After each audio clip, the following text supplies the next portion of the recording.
Oke, selamat pagi sahabat-sahabat Rumah Jonet dimanapun berada. Kembali bertemu dengan saya Andito, Urban Farmer dan Motif Farmer dari Cipinang Muara, Jakarta Timur. Yang pagi hari ini kembali kita akan melakukan proses ngompos atau toibang. Siaran ngompos ya teman-teman. Sudah sekian lama nih saya mau ngompos, dan beginilah banyak sekali material organik yang mau saya olah hari ini.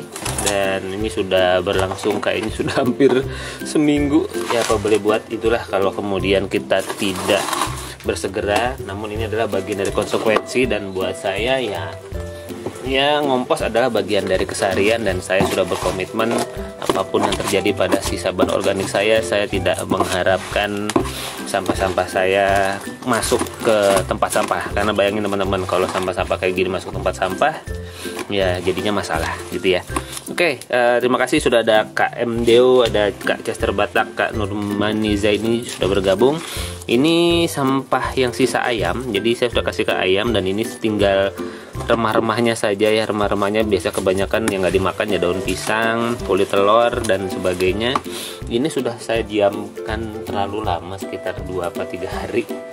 Pengennya ngompos dari 2-3 hari yang lalu, tapi ya baru kesempatan sekarang. Nah, ini akan saya kompos dulu, saya akan berikan mol. Nah, ini walaupun sudah agak benyek, agak basah, saya tetap berikan sedikit mol. Ini mol saya yang versi jirigen, tinggal kecretin aja. Yang penting dia tuh ada unsur bakteri ekstra yang akan membantu proses pengomposan mereka. Nah, kita ratakan molnya. Molnya dari apa? Saya mulai dari air beras dan gula saja, teman-teman. Cukup dari air beras dan gula, dan kemudian sebentar.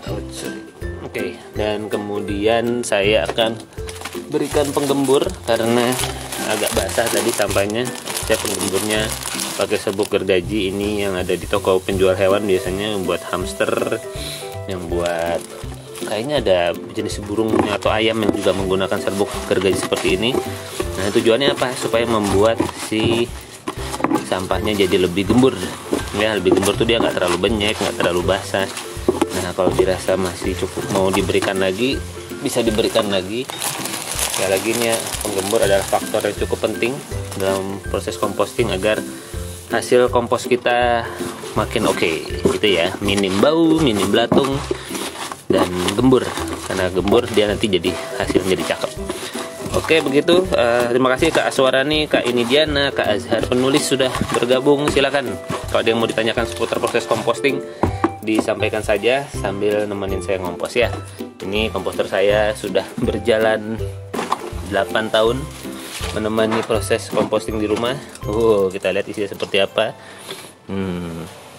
Ini dia. Kalau ngeliat ada katakanlah bentuk-bentuk aneh, itu mungkin Scooby-nya kombucha yang sudah terlalu banyak. Akhirnya kami putuskan agar mereka menjadi bagian dari komposter saja. Baru kemudian kita masukkan bahan organik kita ke dalam komposter.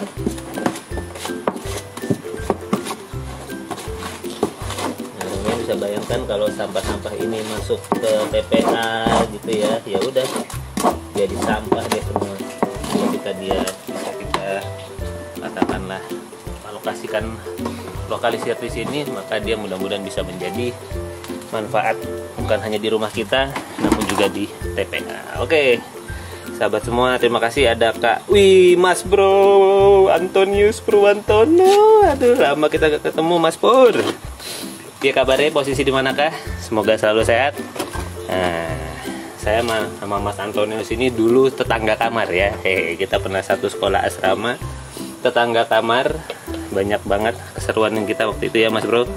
Nah, sekarang saya lagi senang ngompos. Nah, ini jadi kita mulai dari kulit pisang. Ada kulit pisang yang sudah sangat menggelap.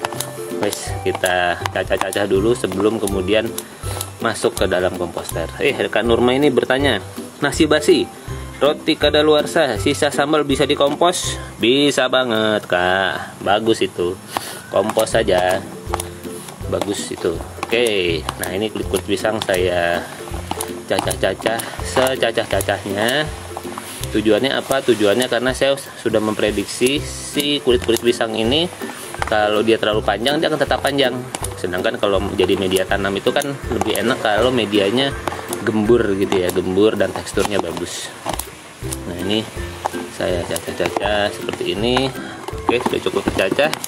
Kita masukkan. Kalau kelihatan masih ada yang masih panjang-panjang, kita bisa lanjutkan sedikit. Oke, kulit pisang selesai. Wih, ada tetangga saya dari warung kopi Obos. Semoga hari ini lancar, laris manis kedai kopinya Kak penjaga warung kopi Obos. Nah ini ada yang masukin tisu. Saya tidak termasuk memasukkan tisu ke dalam komposter karena tisu bukan termasuk sisa bahan organik kalau buat saya, karena ya dia akan tetap tisu sih gitu. Nah ini ada kulit telur, ada sisa kol, kulit wortel. Nah, ini sih udah bisa masuk semua. Ini kulit wortel. Nah ini ada teh celup. Nanti kita akan pecahkan belakangan untuk teh celup. Kita ambil isinya, kertasnya nggak ikut masuk. Nah ini ada tulang ayam, ada jeruk ya, kulit jeruk. Ada Kak Valentina Widya bergabung. Terima kasih Kak, selamat pagi, semoga sehat. Coba teman-teman yang hadir boleh mungkin disebutkan domisilinya. Saya di sekitaran Jakarta Timur, Cipinang Muara. Tadi baru aja hujan ya. Jadi sebetulnya saya tadi itu udah mau ngompos dari sebelum jam 10. Yang dilala ada hal-hal yang perlu saya selesaikan. Ada tukang datang, ada material datang gitu ya. Jadi saya harus geser-geser kendaraan dan sebagainya. Jadi akhirnya baru deh ini bisa ngompos. Oh iya, tadi juga mau ngompos, terus ada teman ke rumah ambil air kangen gitu. Jadi kita ngobrol-ngobrol dulu. Dia cerita bagaimana batu ginjalnya keluar gitu ya dari lubang pipisnya. Wah itu membahagiakan sekali dengarnya. Nah, jadi kita ngobrol-ngobrol dulu. Ngomposnya tertunda lagi deh. Nah ini contoh jagung. Jagung ini cukup besar ukurannya bonggolnya. Saya mau coba bagi dua lagi. Oh keras nih. Kalau keras saya biasanya ganti gunting yang agak gegep ujungnya. Oh keras juga. Oke, berhasil. Nah ini ada kulit kacang itu ya, kacang edamame ya. Nah ini bonggol jagungnya kita belah dulu karena ini masih terlalu besar ukurannya. Kayak gunting bergegep bisa. Oke, teksturnya sudah bagus. Kita tuangkan lagi. Ada Kak Azhar dari Banda Aceh, mantap Kak Valentina. Gimana nih di Aceh? Mudah-mudahan lancar, cerah dan proses kompostingnya berlangsung lancar. Ada Kak Sophia Lorita, ada Kak Aki Nanang. Silakan ya teman-teman kalau ada yang mau ditanyakan seputar proses composting sambil saya ngompos. Nih saya bonggol jagung itu akan tetap ukurannya bonggol jagung, jadi saya senang mengurangi bonggol jagung karena dia memang perlu dikurangi supaya teksturnya terjaga. Nah ini ada bonggol terong. Nah ini sih pasti akan lembek juga, cuma saya suka potong supaya saya cacah lagi. Nah yang panjang-panjang begini daun-daun bawang itu. Nah ini ada bonggol terong lagi. Nah teman-teman, saya lagi tujuannya Toy Bang ini saya ingin mengajak teman-teman melihat bagaimana ini nih sisa bahan organik kita kalau kemudian kita biarkan masuk ke dalam TPA, dalam kantong plastik kita, dan kemudian kita tumpuk bersama sampah yang anorganik, ya akhirnya mereka jadi masalah semua ya teman-teman ya. Nah ini ada beberapa sampah protein. Oh ini ada yang sudah mulai muncul belatungnya, nggak apa-apa, belatung kecil-kecil. Jadi belatung adalah bagian dari organisme pengurai ya teman-teman, tidak untuk mungkin sebagian ada yang merasa geli gitu. Nah tapi dia bukan untuk dia bukan musuh kita. Nah, dia adalah sekutu, ally gitu ya. Dia adalah teman kita di dalam proses composting. Jadi biarkan saja dia hadir, nggak lama ya. Kalau terlalu basah bisa 3-4 hari, tapi kalau gemburnya pas, biasa sehari juga hilang karena dia memang hanya hadir di sampah-sampah yang terlalu basah.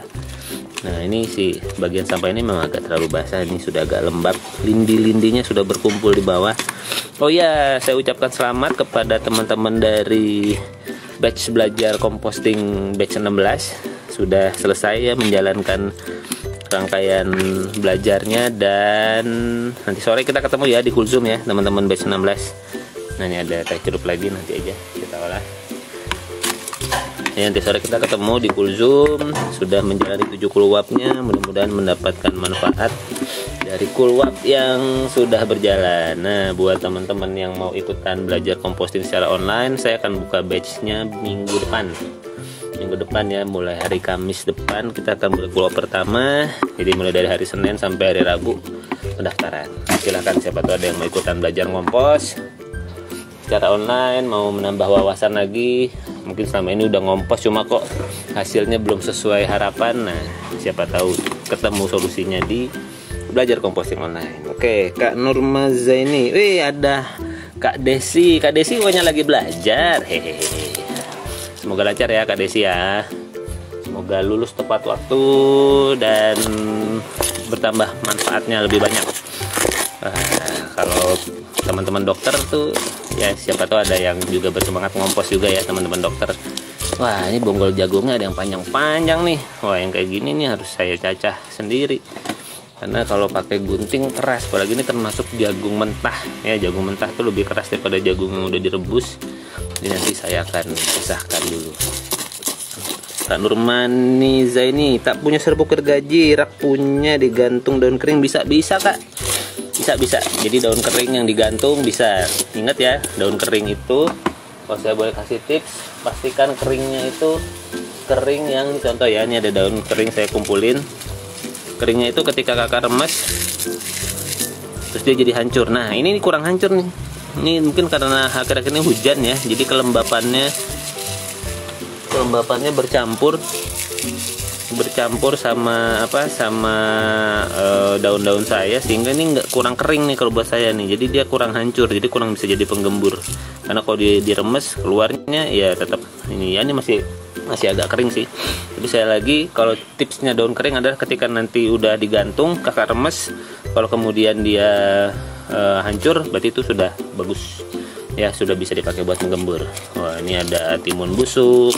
Pernah mengalami punya timun busuk di kulkas? Nah langsung gimana, dibuang kemana biasanya? Tempat sampah ya, nyampur sama saset ya, sama saya dulu begitu. Nah ini ada kol yang mungkin sudah mengering ya. Kadang-kadang kita kalau lagi bersih-bersih kulkas ya teman-teman ya, ada sisa makanan mungkin udah 2 minggu gitu ya nggak dimakan-makan. Nah itu biasanya kemana? Udah masuk ke tempat sampah kan? Dimana kalau sekarang teman-teman saya ajak untuk tidak memasukkan lagi ke tempat sampah, tapi kita kompos aja. Bikin lubang organik teman-teman, bikin lubang organik, kemudian bikin kompos pot, kompos pakai pot tanaman gitu ya. Lumayan loh teman-teman, seberapapun yang teman-teman mau kompos itu kan sangat membantu proses perbaikan lingkungan kita gitu ya. Karena sampah organik ini nggak kecampur, ini sisa-sisa bahan organik ini menjadi sebuah hal yang sangat mengganggu sekali sebetulnya. Jadi kalau teman-teman lewat tempat sampah terus bau, ya itu yang bau ya karena organiknya kecampur gitu. Kan kalau anorganik semua, misalnya kardus atau kertas itu misalnya numpuk kan ya nggak ada baunya kan. Tapi bau kan dari mana? Dari sini nih, dari bahan organik gitu ya teman-teman ya. Ada Kak, saya sapa lagi, ada Kak Mama Yeka 15, ada Kak Linda Timot, ada Kakak Maya bertanya, tulang ikan masuk? Kalau saya masuk Kak. Nih tadi barusan saya ngompos tulang ayam tuh ya, kelihatannya tulang ayam. Jadi saya termasuk aliran yang semuanya masuk Kak. Tulang ikan, tulang ayam, semuanya masuk. Yang penting dijaga kelembapannya. Jadi jangan basah-basah sampahnya, karena kalau sampahnya basah itu yang bikin sampah-sampah hewani biasanya baunya nambah-nambah tuh, makin mantap gitu ya baunya gitu. Karena nggak usah sampah yang nabati yang hewani, yang nabati aja kok kalau simpan lama lebih dari 3 hari bau juga sama gitu.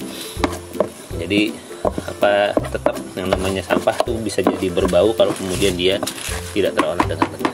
Oke, sip. Sekarang saatnya kita cacah-cacah daun pisang. Jadi kayaknya kemarin ini ada kumpulan daun pisang dari tempe gitu ya. Nah ini kita kumpulkan karena dia adalah tekstur yang baik buat media tanam sebetulnya. Oke, ada Kak Train bergabung. Selamat datang Kak. Semoga sehat, bermanfaat. Silakan teman-teman mungkin menyebutkan domisilinya. Siapa tahu bisa saling kenal dengan teman-teman yang datang. Nah, ini udah saya caca begini saja kalau daun pisang. Oke. Karena dan dicacahnya melintang ya. Karena kalau kemudian dia memanjang, kita nyacahnya ke arah sini, dia sebetulnya nggak terpotong gitu, karena pada akhirnya dia akan terpecah-pecah sendiri kok si sampah-sampah ini, asalkan kita benar posisi menyacahnya. Oke, Kak Mama Yeka, kalau perut ikan mentah dimasak dulu atau langsung tuang ke bak kompos? Oke, perut ikan saya biasanya nggak saya masak dulu Kak, saya langsung masuk aja ke bak kompos, nggak apa-apa kalau saya ya gitu ya, karena saya tidak berniat berlama-lama. Perut ikan, kulit udang gitu ya, itu biasanya saya nggak kalau kulit udang sih malah nggak selamat kalau di rumah, maksudnya digoreng. Jadi kita nggak, kalau kulit udang digoreng sama istri jadi tambahan nutrisi. Tapi kalau perut ikan, kalau saya biasanya saya kompos langsung aja Kak ke dalam sini. Atau kalau kemudian dianggap dia terlalu slimy gitu ya dan beraroma dan sebagainya, ya langsung masuk ke kompos pot aja Kak. Masuk ke kompos pot atau kemudian Kakak bikin lubang organik, itu akan jauh lebih aman gitu ya. Wih, Kak Diana hadir, mantap. Gimana Kak Diana, proses komposnya lancar?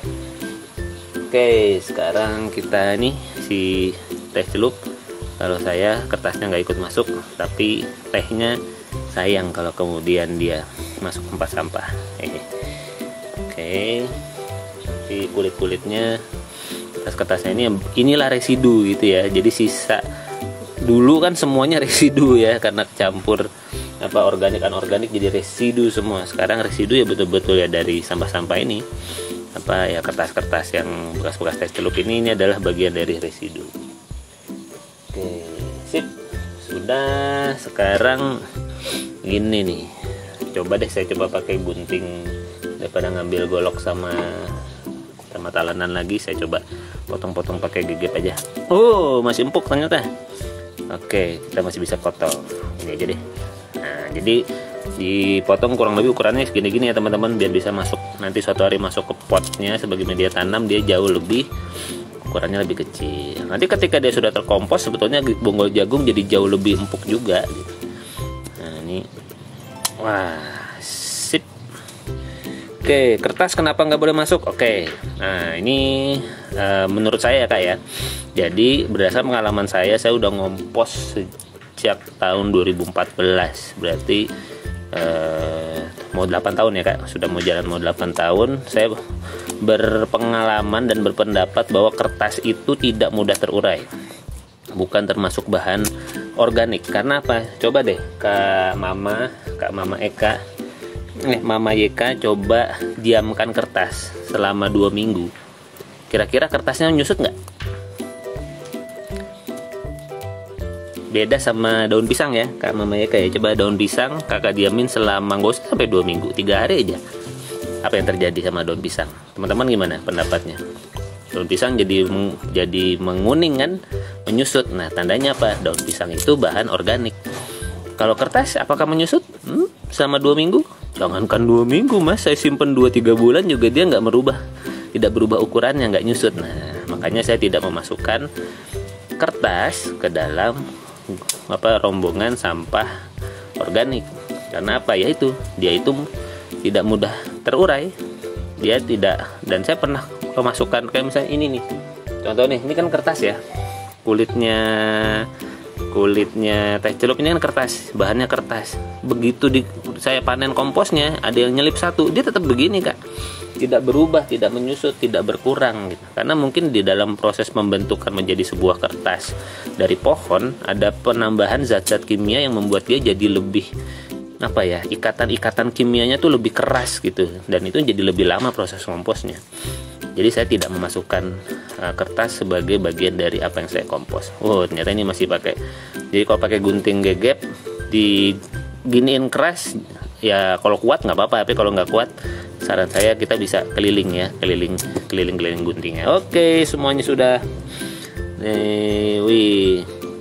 Jadi gitu ya Kak Mama Yeka ya. Saya bukannya nggak boleh, saya termasuk yang tidak menjadikan kertas masuk gitu ya. Ada sih teman-teman misalnya praktisi vermicompost gitu yang menggunakan cacing untuk kemudian proses compostingnya itu dimasukin kertas ke dalam cacingnya itu, jadi cacingnya yang ikut makan kertas katanya begitu. Nah mungkin itu bisa dicoba. Saya kebetulan karena belum praktek saya nggak bisa cerita banyak gitu ya. Nah jadi kalau kertas saya nggak masukkan ke dalam proses composting saya, karena saya komposnya kan pakai komposter ini nih, komposter yang sudah menemani saya hampir 8 tahun. Begitu ya Kak Mama ya Kak ya. Kak ini Diana, kompos pot so far oke Mas. Lagi masuk ke komposter sekarang. Top Margo, top, keren. Ditunggu foto-fotonya. Kak Agustiana Sep, apa kabar? Kak Umum, apa kabar juga? Kak Yusriana ABZ tuh Kak Mama Eka, saya punya ember sampah organik, kalau ditutup rapat jadi banyak ulat-ulat. Memang yang namanya sampah organik biar kita ditutup akan muncul tuh belatungnya atau ulat-ulat kecil itu Kak. Makanya tipsnya adalah kalau punya sampah organik jangan disimpan, langsung diolah. Sehari jadi bagus, masih seger, lebih oke gitu. Jangan kayak saya. Ini saya lagi jangan ditiru nih. Ini hampir seminggu saya diemin, jadi ya agak sedikit menantang, tetapi saya sudah berkomitmen bahwa semua sisa bot organik saya nggak akan masuk ke TPS dan TPA dengan sengaja. Kalau ada di depan mata saya akan masukkan ke dalam komposter atau kompos pot, atau saya gali ke lubang organik. Kalau saya anggap sudah terlalu basah, terlalu bau, udah saya gali lubang, saya kubur di dalam tanah. Biasanya sih begitu. Jadi kalau punya ember sampah organik ditutup rapat pasti berulat, itu sudah pasti. Apalagi kalau udah lewat sehari 2 hari. Jadi saran saya punya sampah organik langsung diolah, gitu ya Kak ya. Sip, Kak Mama Eka, mudah-mudahan bermanfaat. Dari info loker Berau, kelebihan komposting anaerob dibandingkan aerob apa Pak? Apakah ada kandungan kimia atau biologi yang berbeda? Nah Kak info, saya termasuk bukan akademisi ya, bukan akademisi di dalam dunia perkomposan, sehingga saya sesungguhnya tidak memahami dalam hal kandungan kimia, biologi. Itu silakan Kakak mungkin cari narasumber yang memang mempelajari itu. Namun yang saya pahami adalah perbedaan antara aerob dan anaerob. Kalau anaerob dia proses kompostingnya itu tertutup, tidak ada udara masuk. Misalnya ada pakai komposter Velita namanya, itu dikedap seperti itu. Terus misalnya sebetulnya lubang organik itu termasuk cukup anaerob ya, karena dia tertutup di dalam tanah, walaupun kemudian ketika ada rongga-rongga sebenarnya oksigen juga bisa masuk, jadi masih di tengah-tengah. Atau misalnya saya pernah ada peserta belajar composting yang bukannya menantang saya, tapi lebih ke nanya gitu, Mas saya mau coba bikin kompos kayak gini nih. Jadi dia punya kompos, dia punya kontainer, dia belajar di YouTube katanya, pokoknya dilapis tanah, terus kemudian bikin kayak kompos pot, tapi kemudian ditutup di kontainer itu. Terus saya bilang oke, sip, lanjutkan gitu, kabari saya ya kalau jadinya gimana gitu. Dan ternyata selang 1 atau 2 minggu berjalan dia laporan, Mas saya komposnya udah jadi, berhasil. Wah saya seneng gitu ya. Ternyata metode Tupperware atau katakanlah kontainer yang ditutup rapat itu ternyata juga bisa jadi proses kompos juga gitu. Nah itu tinggal kemudian kita dalami apakah itu yang paling cocok dilakukan di tempat kita masing-masing gitu ya Kak info. Jadi saya mohon maaf, saya tidak bisa menjawab tentang kandungan kimia dan biologi. Yang bisa saya jawab adalah apapun metode ngomposnya, mau yang aerob ataupun mau yang anaerob, dua-duanya sama-sama oke. Yang penting yang mana yang paling bagus, yang dijalankan. Jangan sampai wah aerob lebih bagus terus kemudian tapi nanti bau nggak jadi jalan, atau anaerob bagus tapi nanti ya akhirnya nggak jadi jalan juga. Jadi kalau Anda tanya ke saya, anaerob dibandingkan dengan aerob, mana yang lebih bagus? Yang bagus yang dijalankan. Gitu ya Kak info lo ya. Mudah-mudahan tidak menjawab apa maksudnya. Mudah-mudahan Anda bisa mendapatkan jawaban yang lebih tepat sesuai dengan yang Anda harapkan dari hal kimia dan biologi. Itu kalau Anda tanya ke saya lebih setuju dengan metode composting yang Anda jalankan gitu ya. Tidak boleh tutup rapat ya. Sama aja sih Kak. Maksudnya jadi gini, yang saya pahami dulu nih, ini pengalaman saya pribadi. Jadi saya dulu pernah buka salak. Jadi saya pernah dalam perjalanan ke puncak, saya ingat banget ke puncak ada buah salak ketutup rapat Kak. Kulit-kulitnya tuh nggak ada lubangnya gitu ya. Begitu saya buka salak, buka tengahnya gitu ya, kok busuk. Terus di dalam busuknya ada apa, Kak? Ada ulatnya. Ulatnya tuh bukan ulat tapi belatung gitu. Jadi loh, kok masuk dari mana ini belatungnya? Padahal nih si salaknya ini bukan busuk, tidak ada kebusukan di sekitar salaknya, tapi kok bisa ada belatung masuk. Nah, yang saya pahami pada saat itu, berarti hampir di setiap bahan organik kita itu sesungguhnya sudah punya benih-benih belatung yang akan muncul ketika suasananya tepat. Misalnya apa? Lembab, terus kemudian dia pokoknya memang sudah didiemin lama, itu keluar tuh belatungnya. Jadi mau Kak Mama Yeka tutup ataupun tidak tutup, pasti keluar belatungnya. Nah, jadi gimana Mas cara supaya saya agar belatungnya nggak muncul? Buru-buru dikompos, jangan disimpan gitu ya, karena kalau disimpan pasti keluar belatungnya, pasti keluar baunya. Kok saya tahu? Ya saya ngalamin, ini sampah-sampah saya berbelatung semua nih gara-gara saya diemin lebih dari 2 hari. It's a consequences, itu adalah bagian dari konsekuensi yang harus saya terima gitu. Ya udah nggak apa-apa, jadi ya saya lanjutin aja gitu ya Kak ya. Ada Kak Teguh Seno, ada Kak Yulianti, ada Kak Mita, Kak Ana Arista, Kak Nurma Zainah. Kalau ini ditutup pakai apa? Ini tuh maksudnya ini si sampah organik saya ini nggak saya tutup Kak, nanti saya kasih ayam. Nanti ayam saya biar dia cari, dia makanin dulu, nanti baru ketika saya ngompos selanjutnya, apapun yang tersisa ini yang baru masuk ke dalam komposter saya. Yang ininya ya udah buat ayam dulu. Jadi ini nggak saya tutup, udah ini saya kasih ayam dulu, biarin dia cari, begitu udah kemudian baru nanti saya masukin di komposter saya yang ini gitu Kak. Saya nggak tutup yang ini. Oke, ada Kak Menulke, Kak Ombar On, Kak Suhen 19, Kak Brilian Retna. Teman-teman, saya simpan rekaman ini di IGTV saya dan juga akan saya upload ke YouTube secara berkala. Silahkan bisa ditonton tayangan ulangnya kalau ingin mendengarkan insight-insight apa yang saya bagikan selama proses ngompos. Ya, kalau proses ngomposnya mah gitu-gitu aja ya.